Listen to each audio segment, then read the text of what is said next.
armamento e desarmamento da população brasileira. Para falarmos sobre esse tema, precisamos entender o contexto histórico. Desde que o Brasil é independente, a população teve a arma de forma facilitada, e o processo de desarmamento no Brasil só foi iniciado nos anos de 1990, com quase 500 anos de história.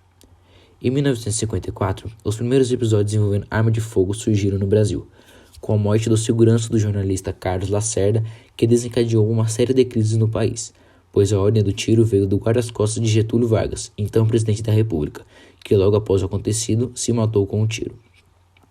Durante a ditadura militar, entre 1964 e 1985, o grande temor do governo era que as armas de fogo caíssem na mão dos subversivos, como eram chamados aqueles que combatiam o regime.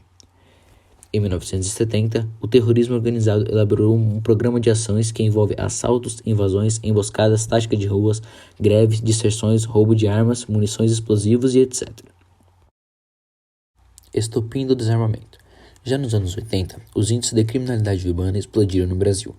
Numa frente, a década perdida se caracterizou por crises econômicas, hiperinflação, desemprego nas alturas e empobrecimento generalizado da população. Em outra frente, o Brasil entrou na rota internacional do tráfico de drogas. Nesse novo e lucrativo negócio, as quadrilhas de narcotraficantes se organizaram, se armaram e iniciaram uma guerra contra quadrilhas rivais e a polícia. Para resolver esses eventos criminosos, a população brasileira começou a corrida às armas de fogo, a fim de combater esses marginais, e as armas eram vendidas e divulgadas como se fossem roupas, abertas ao público em geral e de fácil acesso. Com isso, os índices de mortes por arma de fogo se multiplicaram no país, e com as armas na mão da população despreparada, as mesmas acabaram nas mãos dos criminosos, e isso virou uma preocupação para a população, e foi onde surgiu o pensamento de desarmar a população. O fim do armamento populacional.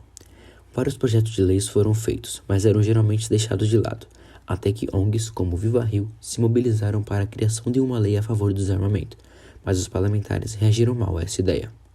Foi então que o sociólogo Antônio Rangel Bandeira, um dos principais nomes dessa luta, contribuiu para a ideia de pressionar o Congresso Nacional, através dos eleitores e trazendo o apoio da população, principalmente com a novela Mulheres Apaixonadas, exibida pela Globo em horário nobre, levando milhares de pessoas às ruas para protestar.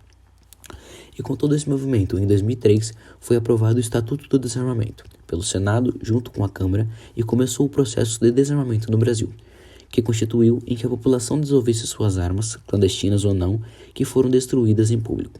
E o processo de compra foi dificultado para a população civil, e a propaganda de forma explícita foi proibida. E foi assim que ocorreu o desarmamento no Brasil.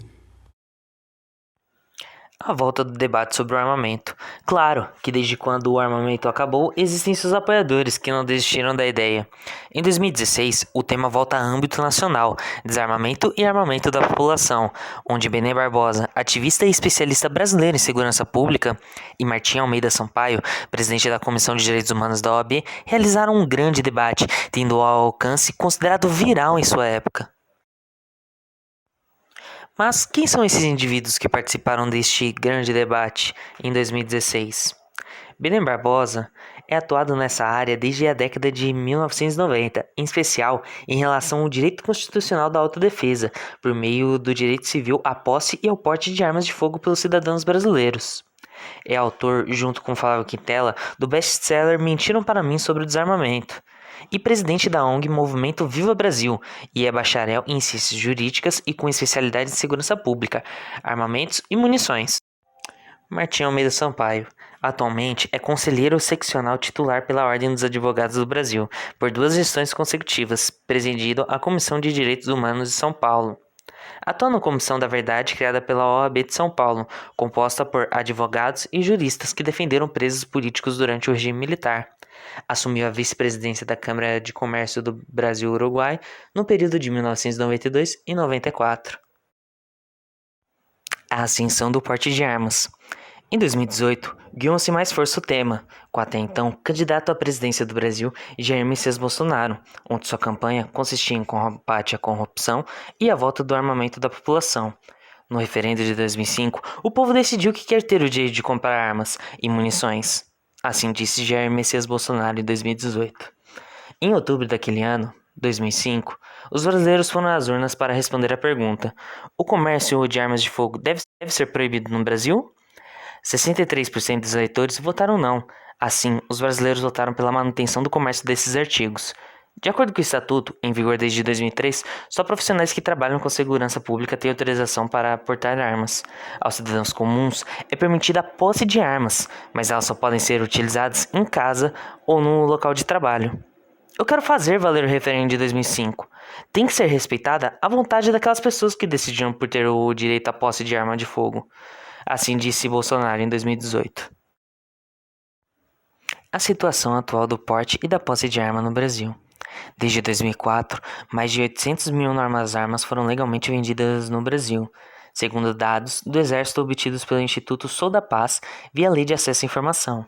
Também, desde 2004, mais de 220 mil novos registros de armas foram concedidos a cidadãos comuns para defesa pessoal. Atualmente, já é possível comprar até 6 armas, desde que dentro dos parâmetros estabelecidos pela legislação sejam seguidos. De acordo com o último levantamento do Datafolha sobre o assunto, publicado em janeiro deste ano, 56% dos brasileiros são contrários à extensão do porte legal de arma a todos os cidadãos brasileiros.